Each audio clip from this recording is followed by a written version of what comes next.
Shalom rekan-rekan muda yang dikasihi Tuhan, kembali lagi berjumpa dengan saya Albert Markus Puntodewo dalam acara Youth for Christ. Hari ini kita akan bersama-sama merenungkan sebuah perenungan dengan tema tenang, kuasai diri, dan berdoa. Yang dasar perenungannya diambil dari 1 Petrus 4 ayat 1 sampai 8. Dan yang menjadi inti dari perenungan kita ada di ayat 7. Saya akan bacakan untuk kita semua.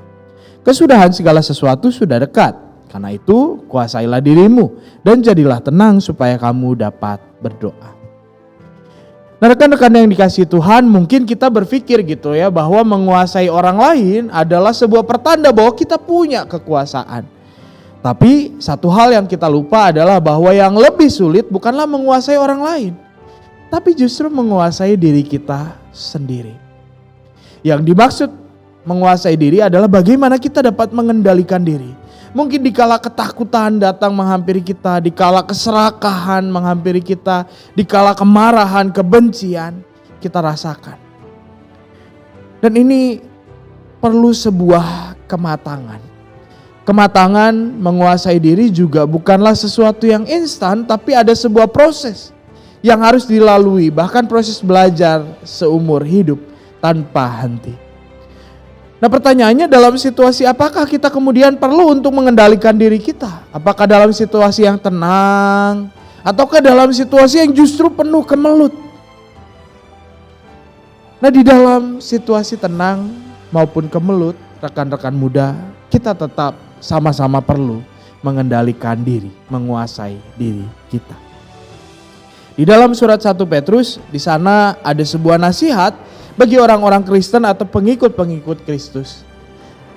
Bagaimana menjalani kehidupan dengan memiliki nilai-nilai utama sebagai seorang pengikut Kristus. Tuhan Yesus Kristus menjadi teladan bagi kita sebagai orang Kristen. Karena itu orang-orang Kristen diajak untuk hidup di dalam pertobatan. Diajak untuk meninggalkan hidup yang lama. Dalam pengertian meninggalkan hidup yang dikuasai oleh ego, oleh kepentingan diri, oleh pemuasan hasrat diri kita.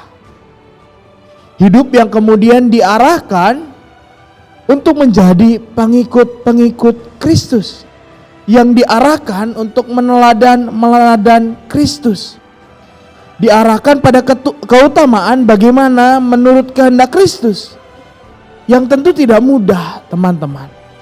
Kerap kali justru membuat orang-orang menjadi heran. Mungkin ada orang-orang yang kemudian menjadi iri.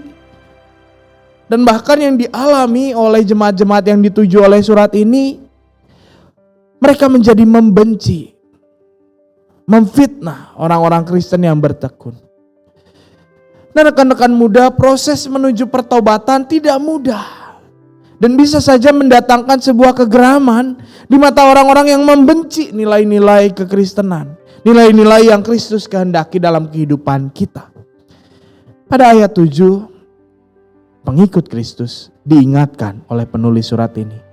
Kuasailah dirimu, jadilah tenang, supaya kamu dapat berdoa. Rekan-rekan muda yang dikasihi Tuhan, dalam keadaan tenang dan sulit, kita perlu was-was. Kita perlu menguasai diri kita.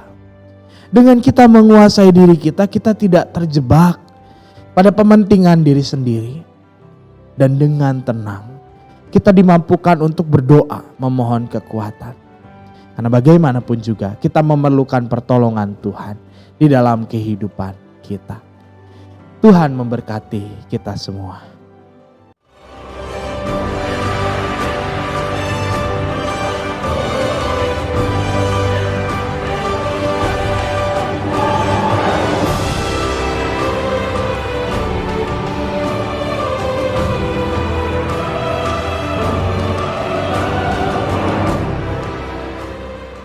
Sahabat, mari dukung pelayanan dan pekabaran Injil melalui YKB dengan membagikan link acara ini kepada sebanyak mungkin orang.